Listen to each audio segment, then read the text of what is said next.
masih bab yang panjang itu ya. Dan sekarang hadis nomor 3. Hadis nomor 3.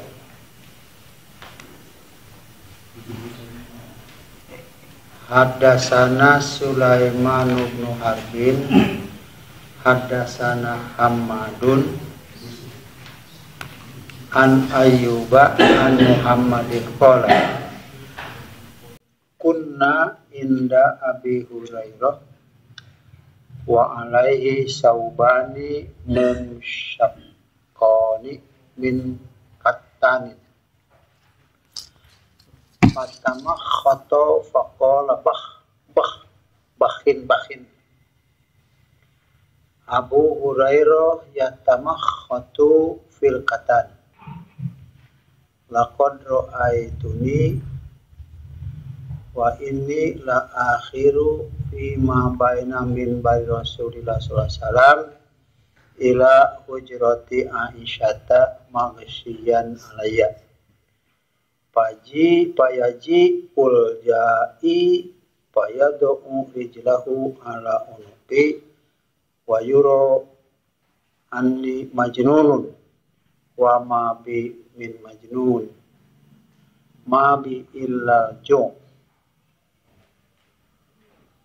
Hadis ini kata Imam Bukhari telah menceritakan kepadaku Sulaiman bin Harb. Kata Sulaiman bin Harb telah menceritakan kepadaku Hammad an Ayyub an Muhammad. Qala mengatakan kunna inda Abi Hurairah wa alaihi saubani munsyaqqanin min qattanin fatamakhata faqala bah. Ini sanadnya dulu. Kata Imam Bukhari, ini baca hadis ya secara lengkap dengan sanad. Telah menceritakan kepadaku Sulaiman bin Harb yang langsung menyampaikan kepada Imam Bukhari itu. Kata Sulaiman bin Harb telah menceritakan kepadaku Hammad dari Ayyub dari Muhammad. Qala mengatakan Muhammad kunna inda Abi Hurairah, kami pernah bersama dengan Abu Hurairah. Ngariung gitu. Mungkin berdua atau lebih. Wa alaihi saubani mumsyaqqani min kattan. Abu Hurairah memakai 2 baju, biasanya dua itu ke atas dan ke bawah, tidak langsung. Yang tercelup min kattanin dari semacam kattan. Ada keterangan di sini supaya ini ya. Yang dimaksud dengan mumsyaqqan itu yaitu masbughani bil musyakkin atau bil mishkin, dicelup dengan namanya mishkin. Wa huwa tinul ahmar, yaitu semacam getah pohon yang warnanya merah. Waktu itu Abu Hurairah pakai baju seperti itu ya. Fatamakhata faqala, kemudian ia mengeluarkan lendir dari ingus. Naon di orang mengarang naon? Leho ya. Bahasa Indonesia leho itu apa? Ya ingus ya. Itu tak berarti. Fatamakhata faqala, Faqala, kemudian ia berkata, bakhin, bakhin. Duh. Teman tekala terjemah bahasa orang. Bahasa Arab lamun. Itu tanaw tadi. Nah gitu. Bahasa Arab mah, orang Arab mah nyebutan bah. Abu Hurairah yatamakhatu pilkatan. Abu Hurairah kok meludah di situ, mengeluarkan ingus di situ, gitu. Karena baju. Laqad ra'aituni wa inni la akhiru fima baina minbar Rasulillah ila hujrat Aisyah maghsyiyan alayya. Aku mengingat sesungguhnya aku itu seorang yang terakhir di antara mimbar Rasulullah SAW ila hujrati Aisyah. Pada antara mimbar Rasulullah SAW sampai kepada kamar Aisyah. Maghsyiyan alayya. Pada waktu itu aku tak sadarkan diri. Pada waktu itu. Fayaji'ul ja'i, kemudian datang seorang yang datang, fayadau rijlahu ala unuki, kemudian ia meletakkan kakinya ala unuki, karena burung ditincak. Wayuro andi majnun, dan dilihatnya bahwa aku ini sebagai seorang yang gila. Wa ma bi majnun, padahal tidak. Mabi illa jo, aku tidak apa-apa. Ngagoler sote lantaran lapar wecana hari tate. Ini yang dimaksud hadis ini dicantumkan oleh Al-Bukhari, maksudnya apa? Seolah-olah tidak ada kaitan. Dan isinya apa? Di sini menjelaskan bahwa sahabat Rasulullah SAW itu mencatat apa yang pernah terjadi baik pada masa Rasulullah SAW dan berjumpa dengan beliau, atau pada tempat di mana beliau berada, misalnya di kamarnya atau di mana, atau ada suatu pemberitaan mengenai kata dan tindakan Nabi, kemudian oleh sahabat disusul ke tempat itu. Antara lain, ini hadis lainnya. Misalnya Abdullah bin Umar menyusul satu tempat dulu, Rasulullah SAW itu pernah sholat sunatnya di sini. Pernah di sini. Itu tercatat. Lalu Ibnu Umar melaksanakan. Datang, kalau dilewatan. Dulu Nabi sholat di sini, sholat di situ. Dulu Nabi sholat di sini, sholat di situ. Ibnu Umar. Bukan menetapkan syariat baru, tapi saking saking menguswahnya itu. Saking ingin segala sesuatu hidup itu seperti Nabi, sampai tempat yang belum pernah sholat di situ, dia pun sholat juga. Malah pernah dulu Nabi pernah salat di situ, tergenang air, salat dulu China. Jadi sujudnya tuh Nabi sampai sana sujud Nabi kata air Sampai orang tanya, kenapa salat di situ? Nabi juga salat dulu sini. Saking saking menguswah namanya. Ibnu Umar tidak senang satu makanan apa namanya, karena baunya, karena rasanya.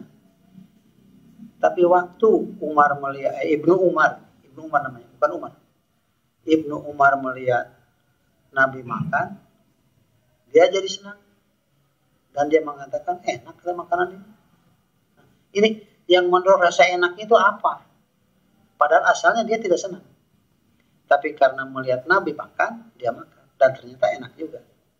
Nah, ini yang mendorong anak kita bukan perubahan makanan. Tapi ada perubahan lidah yang terdorong karena kecintaannya. Antara lain ya, Umar bin Khattab menasihati dan mendorong anaknya bernama Abdullah bin Umar itu. Umar mengatakan, apapun yang kau lihat pada Nabi kerjakan. Aku yakin bahwa Nabi itu benar.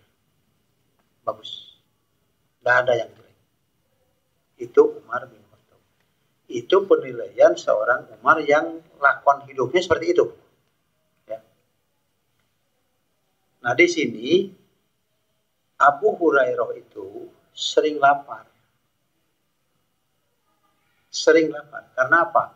Karena dia itu dari suku Arab Daos, meninggalkan tempat. 3 tahun sebelum Rasulullah wafat, dia masuk Islam.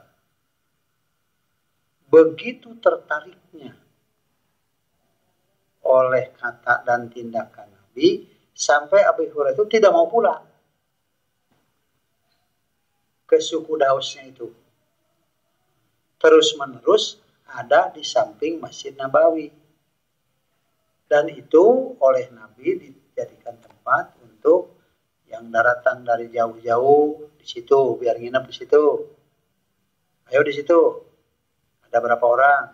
Sudah beberapa lama, ayo pulang dulu. Nanti datang lagi, belajar lagi. Ajarkan di sana, begitu. Ya. Itu dalam bab Kitabul Ilmi Al-Bukhari, panjang itu kisahnya.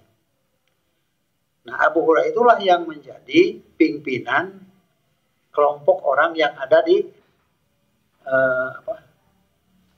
namanya dengar ayat yang hadis di belakang tempat di belakang Nabi itu. Di situ ya. Namanya ngerti Sufah. Apa? Ashabus Sufah ya.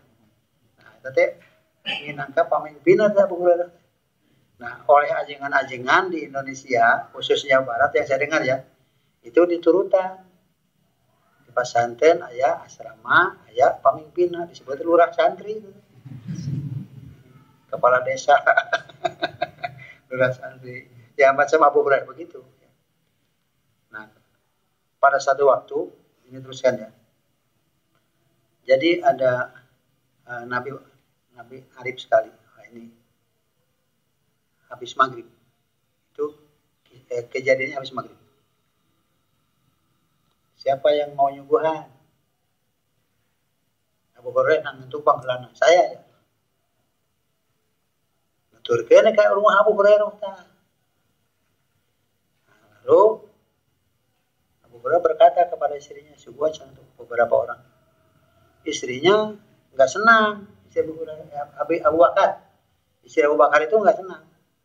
Lantaran takut dipermalukan karena istri Abu Bakar itu tidak menyediakan kecuali untuk Abu Bakar saja. Ini datang beberapa orang kumaha gitu. Sediakan saja, lalu lampunya dipadamkan. Abu Bakar pergi. Hampir-hampir semua yang hadir di situ tidak mau makan karena justru Abu Bakarnya tidak ada. Akhirnya ya dipersilakan makan. Udah beres. Pulang aja. Semua merasa kenyang. Saya ulangi, semua merasa kenyang. Padahal itu hanya untuk Abu Bakar sendiri. Abu Bakar masuk rumah, makanan itu malah bertambah dari yang disediakan istrinya itu. Kaget Abu Bakar, kumaha. Dan setelah sholat subuh, lalu memberitakan kepada Nabi, ternyata begini kejadiannya. Kenapa makanan itu malah terjadi banyak? Jadi bertambah gitulah. Dari yang disediakan oleh istrinya hanya untuk Abu Bakar saja. Saya belum mendapat keterangan lain selain daripada jawaban Nabi cuma senyum-senyum saja. Nabi tidak berkata apa-apa. Cuma senyum saja. Itulah jawaban Nabi setelah Abu Bakar menyampaikan kejadian seperti itu setelah berjamaah sholat subuh. Nah, hadis yang sedang kita baca ini kaitannya ini masalahnya sampai waktu itu berada di antara mimbar Rasul dan hujrati Aisyah. Jadi antara mimbar Nabi dengan kamar Aisyah itu tidak jauh. Antara mimbar Nabi dengan kamar Aisyah itu tidak jauh. Tambahannya. Tatkala Nabi sakit, yang dengan sakit itu kemudian Nabi wafat, itu hadisnya ada beberapa, di Al-Bukhari juga. Setelah Nabi meminta supaya Abu Bakar mengimami orang-orang, lalu Abu Bakar melaksanakan berdiri mengimami orang-orang di tempat Nabi mengimami, kedengaran. Nah, dengan kedengaran ini berarti sholat jahat, bukan duhur ya. Ini istibat saya sendiri. Paling tidak isya. Lalu Nabi menyingkap gordengnya. Gordeng kamarnya. Dan Abu Bakar menoleh. Melihat karena gordengnya disingkap. Lalu Nabi senyum. Setelah melihat Abu Bakar mengimami, kemudian orang-orang bersab dengan lurus, beres. Itulah diantara pelaksanaan Nabi pernah mengatakan innama bu'istu liuqimas shalah, liiqamatis shalah. Sesungguhnya aku diutus ini betul-betul untuk mendirikan salat, yaitu apabila beres salatnya beres semua amalnya, apabila tidak beres salatnya tidak akan beres semua amalnya. Ini tanggung jawab Rasulullah. Yang saya maksudkan ini, Nabi menyingkap, berarti dari kamar Aisyah ke apa? Nanti mimbar yang Abu Bakar berada di situ kan, Nabi pun melihat. Abu Bakar menoleh karena melihat hordeng itu tersingkap. Tapi jangan diartikan loh, di waktu sholat menang dua klik lain gitu masalahnya. Karena ini satu kejadian yang sangat hebat. Malah Abu Bakar menyangka Nabi akan keluar dan akan mengimam. Nah, Abu Hurairah sampai di sini magsyian alayya, datang seorang, kemudian begitu tak dengan kakinya itu naon sana itu disangkana ieu teh majnun cenah jelema teh populeran di naon teh kitulah. Padahal wama bi min majnun bin junun henteu cenah. Aku waktu itu hanya ma bi ilal ju ngagoler teh lantaran lapar. Al-Asqalani dalam syarahnya mengatakan ini adalah suatu kejadian illa annahu lamma sabaru ala syiddati ila alati asyara ilaiha min ajli mulazamatin nabi fi talabil ilmi. Kajian lapar tibatan tinggalin ilmu. Gitu ya. Kayak sarah-sarah hadis yang menerangkan sampai Abu Hurairah nyangan batu we ganjalkeun deui bosan saking para beuteul ka ganjal. Tapi entong diturutan. Entong diturutan. Lapar we nyangan batu ganjalkeun anggar lapar. Teman masalahnya beda deui. Beda deui.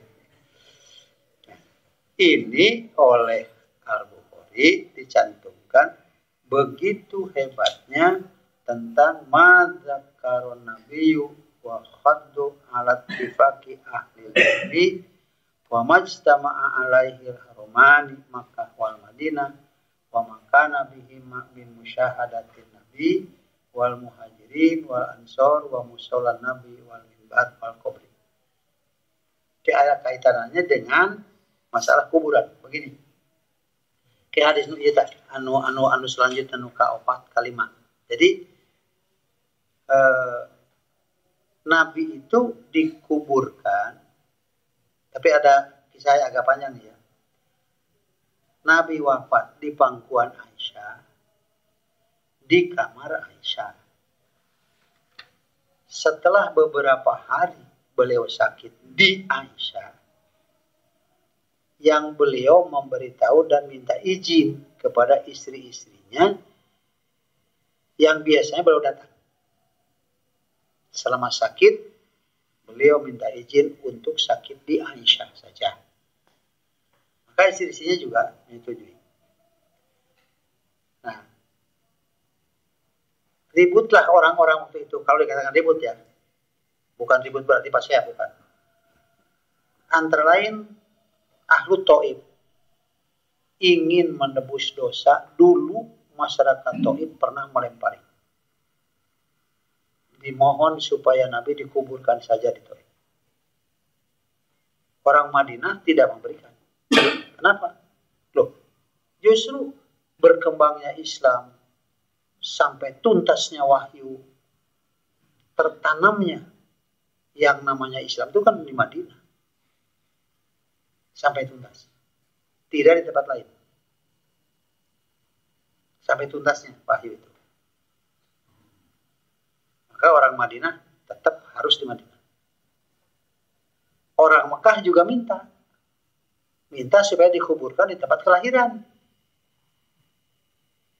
Jadi masing-masing punya alasan untuk meminta agar Nabi dikuburkan di tempat mereka. Ternyata hal itu sudah dikatakan berapa tahun sebelum Nabi wafat sudah dibicarakan oleh Nabi sendiri. Yaitu Nabi-Nabi itu apabila wafat dikubur di tempat napas terakhirnya. Disampaikan oleh Aisyah, semua yang meminta itu diam. Setelah disampaikan oleh Aisyah bahwa Nabi pernah berkata begitu, maka digalilah di tempat Nabi wafat itu di Madinah. Terus zaman Abu Bakar, zaman Umar, zaman Utsman sampai dengan pada zaman siapa itu masjid itu diperluas, maka kuburan Nabi tidak bisa dipindahkan. Tidak bisa. Berdasarkan keterangan itu. Tapi masjid diperluas. Orang-orang menyangka bahwa kuburan Nabi itu berada di dalam masjid. Padahal bukan ngubur Nabi di dalam masjid. Tayyitan. Kudu-kudu dibereskan tadi. Bukan mengubur Nabi dalam masjid. Itu ya. Tapi itulah keputusan Rasulullah SAW yang disampaikan oleh Aisyah di depan orang-orang yang masing-masing meminta itu. Setelah dikubur situ masih diperluas. Bukan mengubur Nabi di dalam, bukan.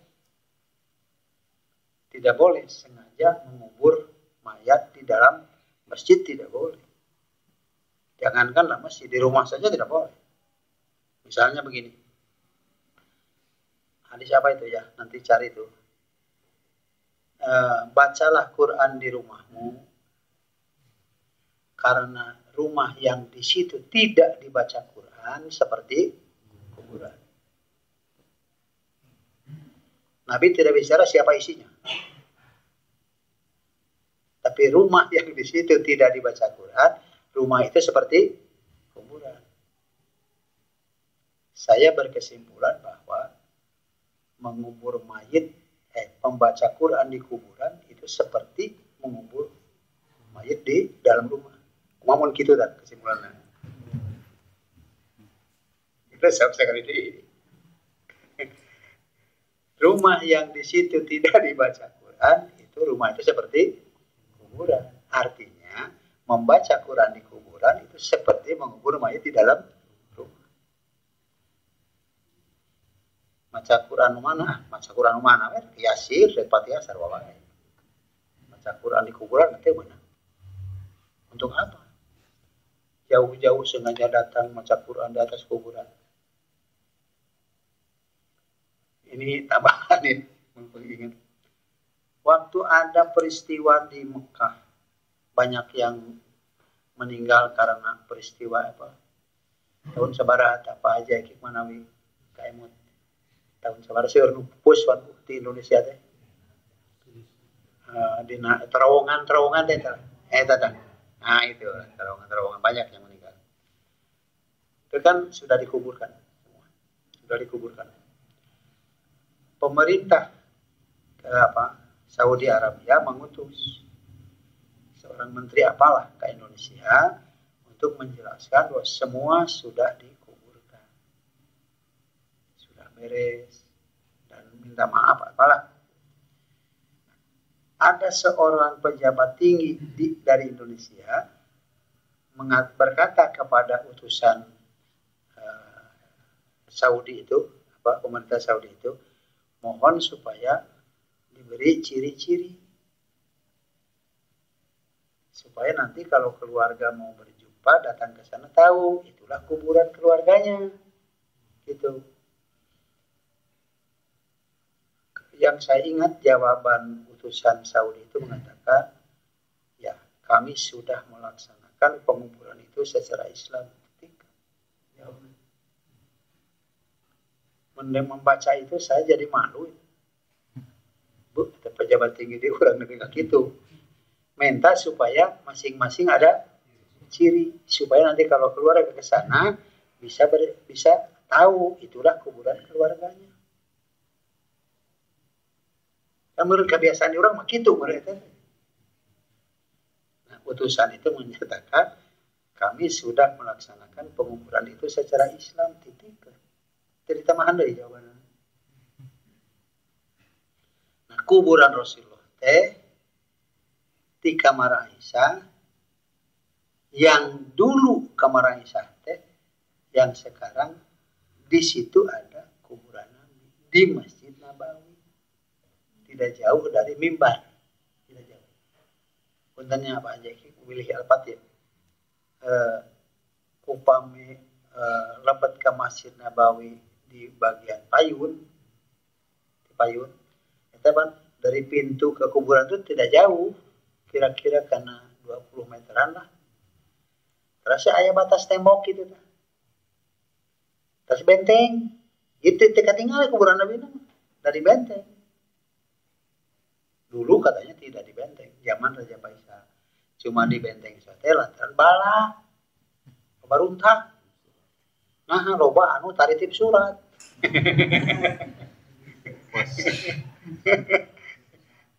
Saya bukan berita ya, saya sendiri lihat. Jadi ada yang pakai gamis biasa gitu. Keluar tina pesak nanti adukeun kadinya. Ku polisi itu diambil dibuang. Lantaran runtah teh.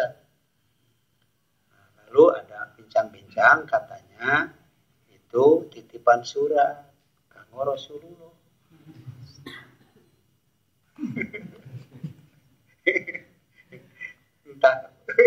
entah bagaimana. Lalu ada orang mengatakan, "Teh cenah Ustaz surat teh ku bahasa Sunda." Aduh. Nah, kabina-bina teh. Disangkana Nabi teh wau. Nah, itu sebetulnya ada kehurafatan di situ. Menganggap seolah-olah antara Nabi sedang hidup dan Nabi setelah wafat seolah-olah ada persamaan dalam hal kemampuan untuk melaksanakan permintaan-permintaan. Padahal Umar bin Khattab sendiri waktu Nabi hidup mohon supaya Nabi memohon kepada Allah supaya turun hujan. Nabi berdoa, kemudian Allah melaksanakan hujan turun. Setelah Nabi wafat terjadi juga kekeringan seperti itu. Umar tidak datang ke kuburannya. Nah itu kan sunnah loh gitu. Umar tidak datang ke kuburan Nabi. Tapi di antara para sahabat yang oleh Umar dianggap pas kesolehannya untuk apabila mohon doa seperti dulu kepada Nabi itu. Namanya Al-Abbas. Abbas, dulu kalau ada keperluan ini pernah ini tidak hujan lama, kekeringan, suka mohon kepada Nabi. Sekarang aku mohon kepada Anda, mohon Anda berdoa untuk agar Allah menurunkan hujan. Itu hadis itu dikutip oleh Ibnu Taimiyah dalam hal memberantas kemusyrikan. Itu ya. Tapi diurang apa? Ya, begitu susahnya untuk membersihkan hal-hal seperti ini, orang-orang itu masih saja meminta sesuatu kepada yang sudah meninggal itu. Ini nostalgia apa ya? Waktu mau berangkat haji tahun berapa? Namanya saya lupa itu. Itu termasuk bimbingan saya. Tahun sebarata waktu mau berangkat ibadah haji, jamaah haji itu anggota saya bimbingan. Saya ketua bimbingannya. Kira-kira seminggu sebelum berangkat haji, ada yang mampir ke rumah, ke sini, ke rumah di sini di Gumuru, dengan istrinya. Oh, bincang setelah latihan haji segala macam. Ini ngajak dia ke mana? Badai nepangan pun bapak. Saya mau menemui pun bapak. Oh, alhamdulillah. Di mana tuh Rama teh? Ngambek. Tongki itu senang ngahina. Ternyata yang dimaksud bapaknya itu sudah meninggal, dikuburin di situ di Gumuru. Saya tidak salah kan? No, mau tuh catat sareng tuang Rama. Paling mana bumi apa? Salah saya tanya gitu. Terima kasih aja lah. Ternyata bapak itu kan dekat di sini Gumuru. Di mana rumahnya? Tersinggung, marah. Jangan gitu. Ternyata yang dimaksud ayahnya itu yang sudah meninggal dikubur di Gumuru. Jadi nempangan pun bapak itu ke mana tuh? Salah dia nanyakin. Seperti Jumat ya ini kan bayar. Enggak ingat. Habis Jumat, siga panas ayeuna panas pada Jumat. Beres khutbah, beres salat, sunat segala macam di aya kita gigireun mimbar teh. Aya cai ieu. Gigireun mimbar teh. Nah, sudah minum aja habis. Minum habis. Nah, waktu mau pulang ada seorang ibu nutur teh, "Mana jan saya teh?" Nah, kemudian DKI masjid ngasih tahu, itu teh cenah sok biasa. Sok nyimpen cai minta didoaan ku khatib cenah. Kenaon sih? Ya mungkin untuk mengobati yang sakit. Alah, makanya gua anak diinum cing kumaha. Jadi ada sajalah hal-hal seperti itu. Aduh. Mana sana saya teh? Tadi saya ngomong itu. Aduh, kumaha sih. Jadi gantian mau naik, Pak. Dan maksudnya kita cair tadi, Pak. Disimpan dekat mimbar teh berkah mimbar teh. Didoaan. Khawatir. Jadi hadis yang sedang kita baca ini ternyata hanya satu kesimpulan dari kejadian seperti yang dibicarakan oleh seorang bernama Muhammad yang dalam sanad tadi yang dicantumkan oleh Al-Bukhari, hanya satu masalahnya, yaitu begitu semangatnya tolab ilmu. Cuma itu saja. Sekarang nomor 4.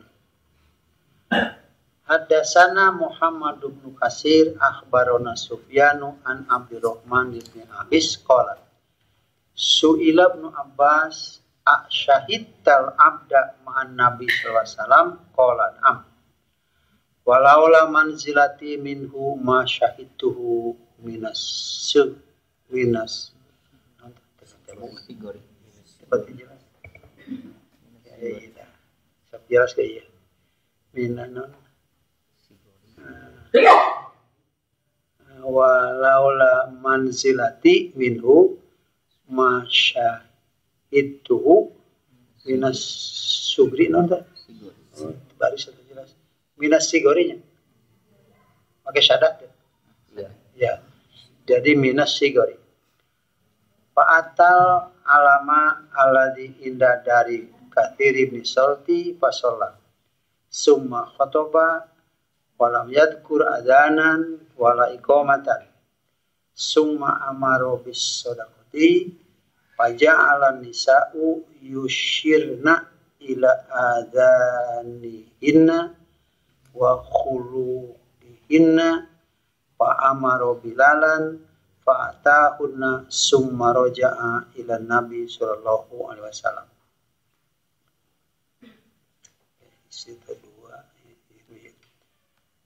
Kata Imam Bukhari telah menceritakan kepada kaum Muhammad bin Kasir. Kata Muhammad bin Kasir telah menceritakan, mengabarkan kepadaku Sufyan dari Abdurrahman bin Habis ya? Oh, Habis ya? Abdurrahman bin Habis qala mengatakan Su'ila ibnu Abbasin, Ibnu Abbas ditanya, syahid tal'ida ma'an Nabi sallallahu alaihi wasallam. Abdurrahman bin Abis mengatakan, Ibnu Abbas ditanya. Ibnu Abbas ditanya, bukan dia yang nanya, cuma menceritakan. Yaitu Abdurrahman bin Abis menceritakan. Ibnu Abbas ditanya, pertanyaannya, syahid tal'ida ma'an Nabi sallallahu alaihi wasallam, apakah Anda pernah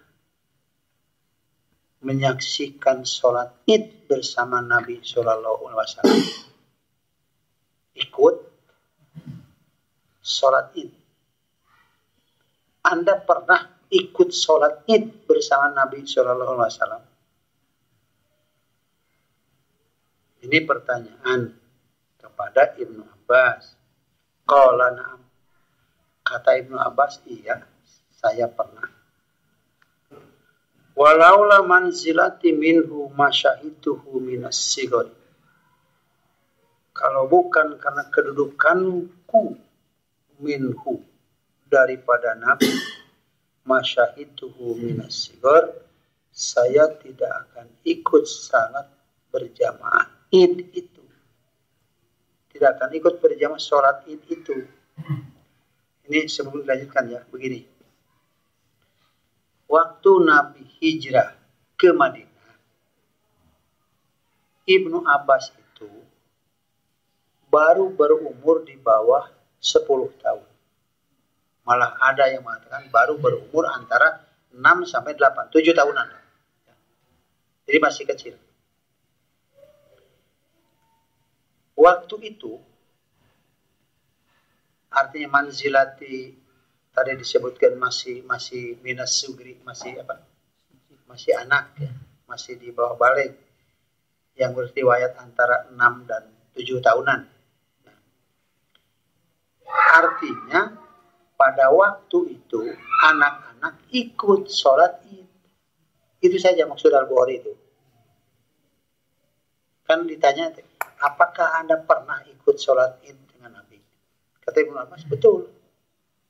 Cuma waktu itu saya masih di bawah umur. Masih antara 6-7 tahunan itulah.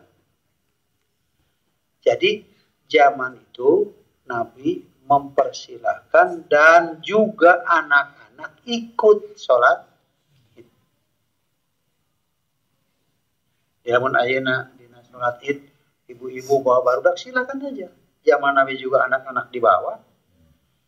Cuma tentu saja bagaimana menempatkan anak-anak supaya tidak mengganggu orang yang melaksanakan sholat itu. Satu. Kedua, lebih dari itu, ibu-ibu yang tidak punya baju. Ini harus ada panjang ya bicaranya. Beberapa hadis Bukhari, juga menerangkan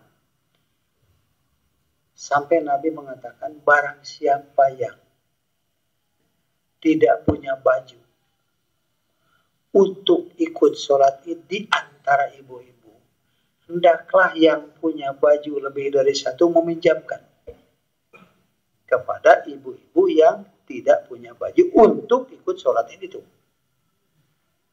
Nah, ini kira-kira tahun berapa ini kejadian? Tahun berapa? Artinya pada waktu itu ekonomi umat Islam belum semapan seperti yang kita bayangkan sekarang yang serba wah itu Madinah. Lebih dari itu, ada hadis yang menerangkan suami istri ikut berjamaah ke masjid untuk saat berjamaah dengan Nabi, bajuna sakali awang. Tentu saja bukan ini dipakai oleh suaminya berangkat sholat berjamaah dengan Nabi, istrinya telanjang bulat di rumah, bukan begitu. Tentu saja ini baju yang dianggap pantas untuk ikut sholat berjamaah, baju yang dianggap pantas untuk ikut sholat id. Siapa yang punya baju untuk itu silakan dipinjamkan kepada seorang ibu yang tidak sholat id karena tidak punya baju yang pantas dipakai untuk sholat id itu. Saya melihat ini kira-kira tahun kedua Hijriah. Kira-kira begitu. Ini perkiraan ya. Datanya begini.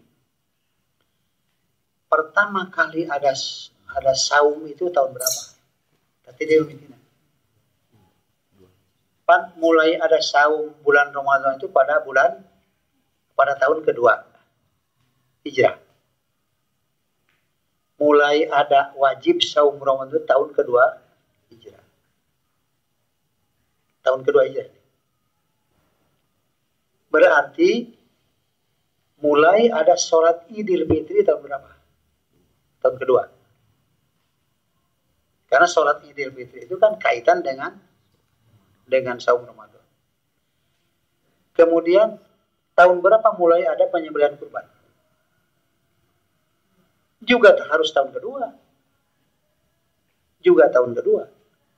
Kenapa? Karena sholat Idul Adha itu masih ada rapat kaitan dengan adanya sholat Idul Fitri. Buktinya apa? Masih ada saumnya juga. Ada saumnya juga. Yaitu saum tanggal berapa? 9. Saum ngaran teh naon? Saum Arafah. Kan ada saumnya juga. Saum Arafah. Tanggal 9. Untuk kemudian besoknya tanggal 10 ada sholat Idul Adha dan penyembelihan. Penyembelihan. Saya ulangi, penyembelihan. Yang namanya udhiyah. Sehubungan dengan Idul Adha itu. Sehubungan dengan Idul Adha ini, ya, pembagiannya saja. Ini maaf harus didahulukan. Itu tidak ada asnafnya. Kalau zakat kan ada asnaf. Bukan setiap mengeluarkan zakat 8 asnaf kudu bagian rata, bukan begitu, tidak ada. Quran hanya menerangkan ini yang boleh memiliki. Bukan setiap zakat yang dikeluarkan harus dibagi rata kepada 8 asnaf. Ini barangkali Pak Gubernur ini, Pak Wali Kota, Pak Bupati, seolah-olah zakat fitrahnya kudu dibagi 8. Dibagi masih jadi 12,5. Bingungnya itu 8 asnaf itu di Indonesia tidak ada. 8 asnaf tidak ada. Hamba saya. Tamsa asnaf itu usaha. Kemudian Habib Sabil kenal. Ibnu Sabil perjalanan. Ayat itu dibagi. 2 kan? Di ayat. Anu katilu ayat de anu algoritm. Orang terendam hutang. Ayat bisa ditutup ku zakat itu. Jadi itu Kamana wae atuh teh. Aya dibagikeun ka 8 asnaf, hari asnafna tidak ada 8. Nah, barangkali perlu ada pelurusan gitu. Nah, di zaman itu pembagian kurban tidak ada asnaf. Yang kurbannya saja kan boleh ngambil. Yang kurbannya. Silakan. Ngantong kurban 2 nyokot 3 atau kurban hiji kira minta suku, minta ping-pingna opat beak. Atuh dibagikeun jeung puji teh unggul.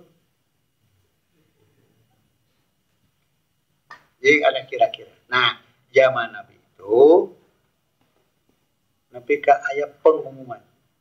Kayaknya urang tulikeun aya. Kagok. Saya melihat ini bukan syariat. Tapi inilah salah satu kebijakan yang namanya pemimpin. Yaitu dalam situasi dan kondisi jumlah kurban hanya sedikit, tapi pada saat itu, ini saya catat dalam keterangannya, antara awal-awal adanya kurban ini, yang ekonomi Madinah masih belum mapan. Kenapa? Orang-orang yang hijrah dari Mekah ke Madinah itu kan belum punya usaha apa-apa, masih nurut di rumah-rumah kaum muhajirin, belum tahu kemana jalan ke pasar. Sampai disebut kaum Ansor, kan justru itu masalahnya tidak sederhana. Nah, yang butuh banyak, yang kurban sedikit. Artinya, kalaupun dalam situasi seperti itu, tetap Rasulullah SAW mendorong untuk melaksanakan. Hanya sedikit. Sampai Nabi ngumumkan, barang siapa yang berkurban boleh mengambil daging kurbannya sendiri, tapi tidak boleh daging itu masih ada di rumahnya setelah lewat 3 hari. Tak pengumuman deh. Pada awal itu ada seorang sahabat nganyang kepada kawannya, disuguhan daging, tidak mau makan. Tanya dulu, ini daging apa ini? Daging kurban, nggak mau. Saya ini sudah lebih dari 3 hari. Nah itu ya. Berarti sahabat itu memakan juga. Yang kurban tadi kan, yang tidak mau ini yang disuguhan itu. Berarti yang kurban itu kan memakan juga, padahal sudah hari lebih dari yang hari ketiga. Gitu ya. Tahun selanjutnya, ini jaraknya sudah lama, berlimpah. Ini barangkali yang saya sering melontarkan kepada para ahli, kepada para ekonom. Termasuk saya pernah bincang-bincang dengan seorang dosen ekonomi di Unpad di mana lah. Coba tolong coba dipikirkan bagaimana ini. Yaitu tahun berikutnya dari keadaan ini, kurban itu sudah melimpah, lalu turunlah, lalu Nabi memutuskan berdasarkan ayat yang ada dalam surat Al-An'am itu, yaitu jawaban pertanyaan sahabat, ya Rasulullah, sekarang situasi dan kondisi sudah lain dari yang lalu. Apakah peraturan yang ditetapkan yang lalu itu juga masih berlaku dalam situasi seperti ini? Kata Nabi, tidak. Min ajli dafa. Tahun A lalu aku menetapkan seperti itu karena yang memerlukan banyak, sedangkan yang kurban hanya sedikit. Yang muncul tilu. Sekarang kulu wa atimu wa dakhiru. Silakan kalian makan kepada yang kurban itu. Wa atimu, silahkan kalian ngabagi. Wa dakhiru, silahkan kalian menjemur. Saya bisa berkesimpulan, boleh kurban 2, pulang ambil 3. Kalau memang sudah sekian banyak. Kalau kita melihat di manhar di Mekah, yang saya sendiri pernah nyoba nyembeli unta itu, mencit unta. Ngan pikaina ingat kadang murid bulu puduk waktu dia pencit mah sehat. Begitu. Aduh. Kita secara unta, sehingga nanti ampun sedikit. Aduh, kadangnya wajib. Mencit unta, ya kalau doa mah nggak apa-apa. Sama ngahajai kumaha di masjid onta gitu. Kan daging itu banyak sini. Sampai ada yang bawa ini roda dorong itu. Sudah